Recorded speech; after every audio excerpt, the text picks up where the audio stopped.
भारत माता की, भारत माता की, इनकलाब, वंदे वंदे।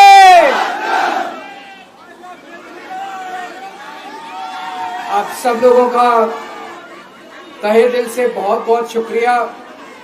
इतनी तपती धूप के अंदर इतनी देर से इतनी बड़ी संख्या में आप लोग मेरा इंतजार कर रहे हैं। मैं आपका तहे दिल से बहुत बहुत शुक्रिया अदा करना चाहता हूं।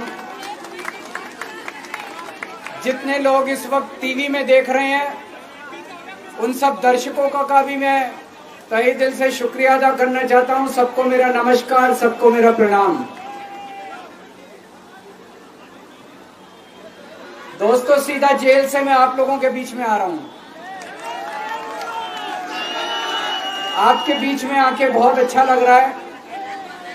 50 दिन के बाद अभी अभी मैं, मेरी पत्नी भगवंत मान साहब, हम लोग कनॉट प्लेस में हनुमान मंदिर में गए थे। हनुमान जी का आशीर्वाद लिया, उनके दर्शन किए। फिर शिव जी के मंदिर गए, शनि जी महाराज के पास गए, उनका सबका आशीर्वाद लिया। बजरंगबली की खूब कृपा है हमारे ऊपर, हमारी पार्टी के ऊपर, देशवासियों के ऊपर। उन्हीं की कृपा से आज अचानक मैं आप लोगों के बीच में हूं। नहीं तो किसी को उम्मीद नहीं थी कि चुनाव के बीच में मैं जेल से बाहर आ जाऊंगा। लेकिन ऊपर बजरंगबली की कृपा है, हनुमान जी की कृपा है हम लोगों के ऊपर, और चमत्कार हुआ और आज मैं आप लोगों के बीच में हूं। दोस्तों, हमारी आम आदमी पार्टी एक छोटी सी पार्टी है, 2 राज्यों के अंदर है, अभी 10 साल पुरानी पार्टी है। हमारी पार्टी को कुचलने में, खत्म करने में प्रधानमंत्री जी ने कोई कसर नहीं छोड़ी। एक साथ हमारी पार्टी के 4 टॉप के नेता जेल भेज दिए एक साथ। अरविंद केजरीवाल, मनीष सिसोदिया, संजय सिंह, सत्येंद्र जैन। बड़ी बड़ी पार्टियों के अगर 4 टॉप के नेता जेल चले जाएं, पार्टी खत्म हो जाती है। आम आदमी पार्टी के 4 टॉप के नेता इन्होंने जेल भेज दिया। उन्होंने सोचा कि पार्टी खत्म हो जाएगी, लेकिन ये पार्टी नहीं है, ये एक सोच है। जितना ये खत्म करना चाहते हैं उतना ये बढ़ती जाती है, उतना ये बढ़ती जाती है। ये क्रश करना चाहते हैं प्रधानमंत्री जी आम आदमी पार्टी को। जो लोग मोदी जी से मिलने जाते हैं, वो कई लोग हमें भी जानते हैं, वो बाहर आके हमें बताते हैं कि आपके बारे में सबसे पहले मोदी जी से जो भी मिलने जाता है, सबसे पहले वो केजरीवाल की और आम आदमी पार्टी की 10 से 15 मिनट बात करते हैं। उनको कहते हैं कि आने वाले समय के अंदर आम आदमी पार्टी ही देश को भविष्य देने वाली है। वो खुद भी मानते हैं। इसीलिए वो चाहते हैं कि आज ही आम आदमी पार्टी को बढ़ने से रोका जाए, इनको कुचल दिया जाए। ये तानाशाही है। अगर उनको लगता है कि आम आदमी पार्टी आने वाले समय में बीजेपी को चैलेंज देने वाली है, आप अच्छे काम करो, आप देश को भविष्य दो। आज आपकी सरकार है केंद्र के अंदर, आप देश के लिए काम करोगे, आम आदमी पार्टी को कोई पूछेगा ही नहीं। लेकिन आप कुछ काम नहीं करो और आम आदमी पार्टी को कुचल दो, ये जनतंत्र नहीं है, ये इस देश की जनता पसंद नहीं करती। इन्होंने आम आदमी पार्टी को कुचलने में कोई कसर नहीं छोड़ी। छोटे से लोग हैं हम लोग, छोटी सी पार्टी है। 75 साल के अंदर इस कदर किसी पार्टी को और उसके नेताओं को प्रताड़ित नहीं किया गया जिस तरह से प्रधानमंत्री मोदी जी ने आम आदमी पार्टी को प्रताड़ित करने की कोशिश की है। मेरे को इन्होंने जेल भेज दिया। प्रधानमंत्री जी कह रहे हैं मैं भ्रष्टाचार से लड़ रहा हूं। देश के सबसे बड़े चोर, उचक्के और डकैतों को उन्होंने अपनी पार्टी में शामिल कर लिया। जिन लोगों को 10 दिन पहले मोदी जी कहते थे 70,000 करोड़ का इसने घोटाला कर दिया, थोड़े दिन के बाद उसी आदमी को अपनी पार्टी में शामिल करके किसी को डिप्टी सीएम बना देते हैं, किसी को मंत्री बना देते हैं और उनके सारे ईडी और सीबीआई के मामले खत्म कर देते हैं और कहते हैं मैं भ्रष्टाचार से लड़ रहा हूं। मैं मोदी जी को कहना चाहता हूं, भ्रष्टाचार से अगर लड़ाई लड़नी है तो केजरीवाल से सीखो। प्रधानमंत्री जी, भ्रष्टाचार के खिलाफ लड़ाई केजरीवाल ने लड़ी है। 2015 में जब दिल्ली में हमारी सरकार बनी थी, हमारे एक मंत्री का एक ऑडियो मेरे पास किसी ने व्हाट्सएप कर दिया। उस ऑडियो में मेरा मंत्री किसी दुकान वाले से 5 लाख रुपए मांग रहा था। किसी मीडिया वाले को नहीं पता था, विपक्ष को नहीं पता था। आप लोगों को याद होगा, मैंने अपने खुद मंत्री को सीबीआई के हवाले कर दिया, जेल भेज दिया था अपने मंत्री को। ये होती है भ्रष्टाचार के खिलाफ लड़ाई। पंजाब के अंदर मेरा एक मंत्री भ्रष्टाचार में, मेरे को पता चला कि वो पैसे मांग रहा है। वहां पे मान साहब ने उसको, किसी को भी, विपक्ष को नहीं पता था, मीडिया को नहीं पता था, हमने अपने मंत्री को उठा के जेल में भेज दिया।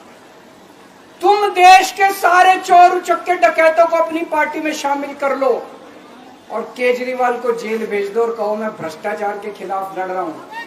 तो आप भ्रष्टाचार के खिलाफ नहीं लड़ रहे प्रधानमंत्री जी। आप देशवासियों को बेवकूफ मत समझो। देश बच्चे बच्चे की जुबान के ऊपर हो रहा है कि सारे चोर चक्कों को अपनी पार्टी में शामिल करके और ईडी और सीबीआई के सारे केस उनके रफा दफा कर दे। केजरीवाल को क्यों गिरफ्तार किया? केजरीवाल को गिरफ्तार करके उन्होंने एक मैसेज दिया है सारे देश को कि अगर मैं केजरीवाल को गिरफ्तार कर सकता हूं तो किसी को भी गिरफ्तार कर सकता हूं। कोई केस नहीं होगा, कोई मामला नहीं होगा, तब भी मैं तुमको गिरफ्तार कर सकता हूं। एक बेहद खतरनाक मिशन चालू किया हुआ है प्रधानमंत्री जी ने, बहुत ही खतरनाक। देशवासियों को यह समझने की, अब जब मैं बोलने जा रहा हूं, समझने की जरूरत है। उस मिशन का नाम है वन नेशन वन लीडर। देश के सारे नेताओं को खत्म करना चाहते हैं मोदी जी और इसको 2 स्तर के ऊपर इस मिशन को चला रहे हैं। जितने विपक्ष के नेता हैं उनको जेल भेजेंगे और जितने बीजेपी के नेता हैं उनको सबको निपटा देंगे, उनकी राजनीति खत्म करते जाएंगे, उनको सबको निपटाते जाएंगे। विपक्ष के अंदर आज इन्होंने मनीष सिसोदिया को जेल भेज दिया, संजय सिंह को जेल भेज दिया, सत्येंद्र जैन को जेल भेज दिया, केजरीवाल को जेल भेज दिया, हेमंत सोरेन को जेल भेज दिया, ममता दीदी के कई मंत्रियों को जेल भेज दिया, स्टालिन के कई मंत्रियों को जेल भेज दिया, केरला के सीएम के पीछे पड़े हैं। अगर ये चुनाव जीत गए, मेरे से लिखवा लो एफिडेविट के ऊपर, थोड़े दिन के बाद ममता दीदी जेल में होंगी, तेजस्वी यादव जेल में होगा, स्टालिन साहब जेल के अंदर होंगे, पिनरई विजयन जेल के अंदर होंगे, उद्धव ठाकरे जेल के अंदर होंगे, जितने विपक्ष के नेता ये सारे जेल के अंदर होंगे। अगर ये चुनाव जीत गए, इन्होंने बीजेपी का एक नेता नहीं छोड़ा। आडवाणी जी की राजनीति खत्म कर दी इन्होंने, मुरली मनोहर जोशी की राजनीति खत्म कर दी, सुमित्रा महाजन की, शिवराज सिंह चौहान जिसने मध्य प्रदेश का चुनाव जीत के दिया इन लोगों ने, शिवराज सिंह चौहान ने उसको मुख्यमंत्री नहीं बनाया, उसकी राजनीति खत्म कर दी। वसुंधरा राजे की राजनीति खत्म कर दी इन्होंने, खट्टर साहब की राजनीति खत्म कर दी, डॉक्टर रमन सिंह की राजनीति खत्म कर दी। अब अगला किसका नंबर है? योगी आदित्यनाथ। अगर ये चुनाव जीत गए, मेरे से लिखवा लो, 2 महीने के अंदर उत्तर प्रदेश का मुख्यमंत्री बदल देंगे। योगी आदित्यनाथ की राजनीति खत्म करेंगे, उनको भी निपटा देंगे। यही तानाशाही है दोस्तों। वन नेशन वन लीडर ये चाहते हैं, एक ही तानाशाह इस देश के अंदर बचेगा, एक ही तानाशाह इस देश के अंदर बचेगा। हमारा देश बहुत महान है, 4000 5000 साल पुराना हमारा देश है। इसके पहले पिछले 4000 साल में कई मौके आए जब इस देश के ऊपर तानाशाहों ने कब्जा करने की कोशिश की।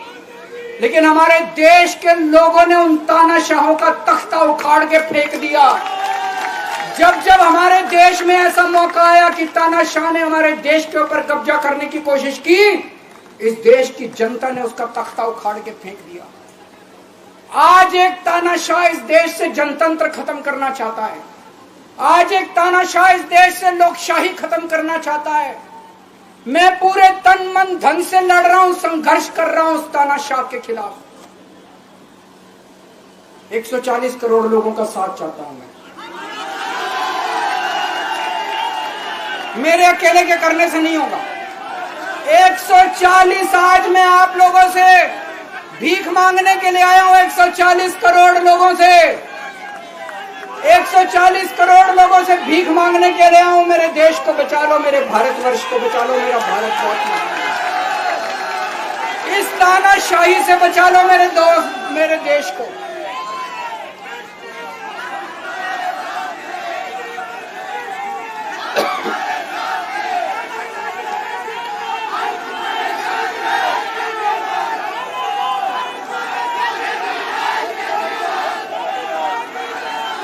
मैं सुप्रीम कोर्ट का बहुत बहुत शुक्रिया अदा करना चाहता हूं। उन्होंने 21 दिन दिए हैं, एक एक दिन में 24 घंटे हैं। मैं एक दिन में 24 में से 36 घंटे काम करूंगा। पूरे देश भर में घूमूंगा इस तानाशाही को रोकने के लिए। दोस्तों, जितनी मेरे अंदर ताकत है, मेरा सब कुछ कुर्बान है देश के लिए। मेरा तन मन धन सब कुछ कुर्बान है मेरे देश के लिए। मेरे खून का एक एक कतरा मेरे देश के लिए, मेरे शरीर का एक एक कतरा, मेरी जिंदगी का एक एक पल मेरे देश के लिए। मेरे देश को बचाने के लिए मैं पूरे देश में जाऊंगा। दोस्तों, अब एक बहुत महत्वपूर्ण बात करने जा रहा हूं, उसको ध्यान से सुनना। ये लोग इंडिया गठबंधन से पूछते हैं आपका प्रधानमंत्री कौन होगा। मैं बीजेपी से पूछता हूं आपका प्रधानमंत्री कौन होगा। आप लोग सोच रहे होंगे केजरीवाल क्या बात कर रहा है, मोदी जी होंगे। नहीं, मोदी जी अगले साल 17 सितंबर को 75 साल के हो रहे हैं। बीजेपी के अंदर मोदी जी ने 2014 में मोदी जी ने खुद ने रूल बनाया था कि बीजेपी के अंदर जो भी 75 साल का होगा उसको रिटायर कर दिया जाएगा। सबसे पहले आडवाणी जी को रिटायर किया गया, उसके बाद मुरली मनोहर जोशी जी को रिटायर किया गया, फिर सुमित्रा महाजन को रिटायर किया गया, फिर यशवंत सिन्हा को रिटायर किया गया। अब मोदी जी अगले साल 17 सितंबर को रिटायर होने वाले हैं। तो मैं बीजेपी से पूछना चाहता हूं आपका प्रधानमंत्री का दावेदार कौन है। दोस्तों, अगले साल 17 सितंबर तक अगर इनकी सरकार बनी, तो उस पर भी आऊंगा मैं। अगर इनकी सरकार बनी तो पहले अगले 2 महीने में योगी जी को निपटाएंगे ये, और उसके बाद मोदी जी के सबसे खास अमित शाह को ये प्रधानमंत्री बनाएंगे। तो मैं लोगों को, देश के लोगों को आगाह करना चाहता हूं, मोदी जी अपने लिए वोट नहीं मांग रहे। मोदी जी अमित शाह को प्रधानमंत्री बनाने के लिए वोट मांग रहे हैं। मैं पूछना चाहता हूं मोदी जी से और अमित शाह जी से, ये मोदी की गारंटी पूरी कौन करेगा? क्या अमित शाह मोदी की गारंटी पूरी करेंगे? जब आप अगर जो वैसे तो मेरे को लगता है मैं भी आऊंगा उसके ऊपर, मुझे नहीं लगता इनकी सरकार बन रही है, लेकिन जो बीजेपी को वोट देने जाएं वो ये सोच के जाना कि आप मोदी जी के नाम पे वोट नहीं दे रहे, आप अमित शाह के नाम पे वोट दे रहे।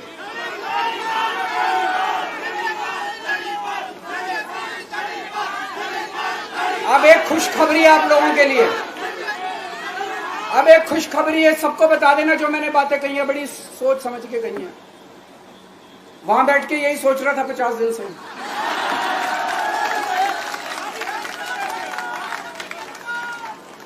दोस्तों, पूरे देश के मेरे को बाहर निकले हुए 20 घंटे हो गए। इन 20 घंटों के अंदर भी मैंने रात भर में जनता से बात कर रहा था, लोगों से फोन कर रहा था।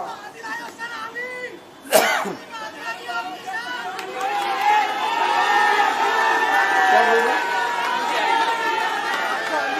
रात को आंधी आई थी।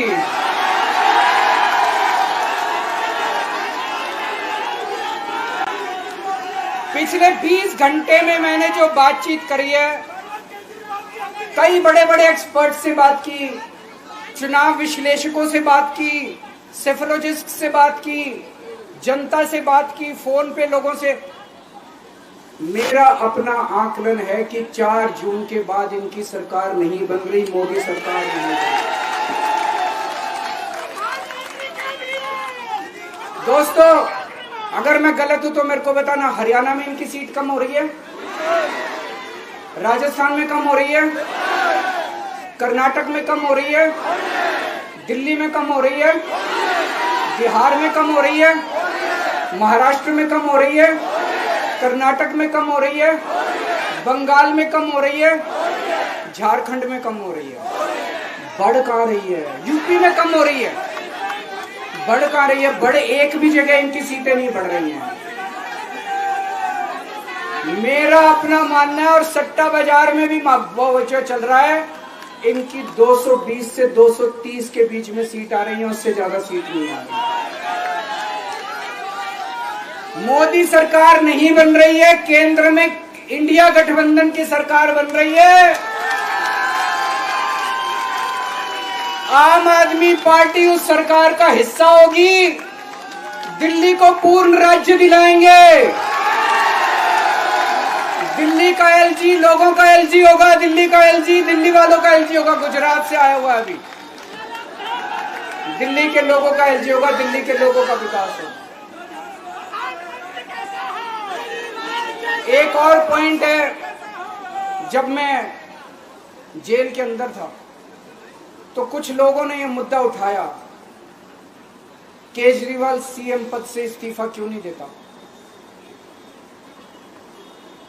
दोस्तों, केजरीवाल को कभी किसी पद का लालच नहीं हुआ। मैं आप मंत्री, मुख्यमंत्री, प्रधानमंत्री ये सब बनने नहीं आया। इनकम टैक्स में कमिश्नर की नौकरी करता था।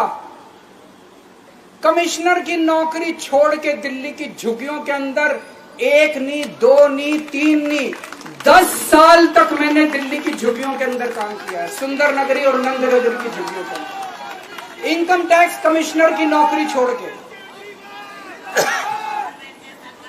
जब मेरे को दिल्ली की जनता ने पहली बार सीएम बनाया, असूलों के ऊपर 49 दिन के अंदर सीएम पद से इस्तीफा दे दिया था। एक चपरासी की नौकरी कोई नहीं छोड़ता। सीएम बनने के लिए लोग अपना दायां हाथ कटाने के लिए तैयार होते हैं। मैंने खुद से अपने आप सीएम की कुर्सी को लात मार दी थी 49 दिन के अंदर। मेरे लिए सीएम पद इंपॉर्टेंट नहीं है। आज मैंने सीएम पद से इस्तीफा क्यों नहीं दिया जेल जाने के बाद? दोस्तों, पिछले 75 साल में भारतवर्ष में इतने राज्यों के चुनाव हुए, इतने राज्यों के चुनाव हुए, दिल्ली के अंदर सबसे ऐतिहासिक बहुमत से आम आदमी पार्टी जीती। 55-56% वोट, एक बार 67 सीट, एक बार 62 सीट। इतने भारी बहुमत से आज तक कोई राज्य की सरकार 75 साल में नहीं जीती। इतने भारी बहुमत से जीतने के बावजूद झूठा केस, अब उनको पता है वो हमें हरा नहीं सकते दिल्ली के अंदर। उन्हें पता है अगले 20 साल तक दिल्ली में आम आदमी पार्टी को कोई नहीं हरा सकता। तो उन्होंने एक षड्यंत्र रचा, राजनीतिक षड्यंत्र रचा। केजरीवाल को झूठे केस में जेल भेज दो, केजरीवाल को इस्तीफा देना पड़ेगा, केजरीवाल की सरकार गिर जाएगी। उन्होंने ये षड्यंत्र रचा। मैंने कहा मैं भी इस्तीफा नहीं दूंगा। तुम अगर जनतंत्र को जेल में कैद करोगे तो जनतंत्र जेल से चला के दिखाएंगे। दोस्तों, सरकार भी जेल से चला के दिखाएंगे। कतई इस्तीफा, तुम्हारे ट्रैप में फंसने वाले नहीं हम। ये अगर हेमंत सोरेन साहब को भी इस्तीफा नहीं देना चाहिए था, जेल से सरकार चलानी चाहिए। अगर हमने इस्तीफा दे दिया, ये तो बड़ा अच्छा इनके लिए। जिस राज्य के अंदर ये चुनाव हारेंगे उसके मुख्यमंत्री को पकड़ के जेल में डाल दो, सरकार गिरा दो। उसके मुख्यमंत्री को पकड़ के जेल में डाल दो, सरकार। आज मैं अगर दिल्ली की जेल के अंदर रह के दिल्ली की जेल से इस्तीफा नहीं दे रहा, वो इस तानाशाही के खिलाफ संघर्ष कर रहा हूं, इसको समझ लेना। केजरीवाल को किसी पद का लालच नहीं है। सीएम तो 100 सीएम की कुर्सी देश के नाम कुर्बान है। मुझे पता चला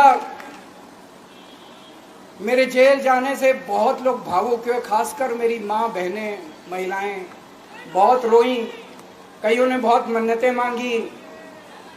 मैं सबका बहुत बहुत शुक्रिया अदा करना चाहता हूं जिन लोगों ने अपनी दुआएं, करोड़ों करोड़ों लोगों ने अपनी दुआएं भेजी हैं। पूरी दुनिया भर से करोड़ों लोगों ने दुआएं भेजी। उन्हीं के आशीर्वाद का कमाल है कि आज मैं आप लोगों के बीच में हूं। आप लोग सब लोग सुखी रहें, देश खूब तरक्की करे, फले फूले, आप सब लोग खूब खुश रहें, ऐसी मेरी प्रभु से इच्छा है। भारत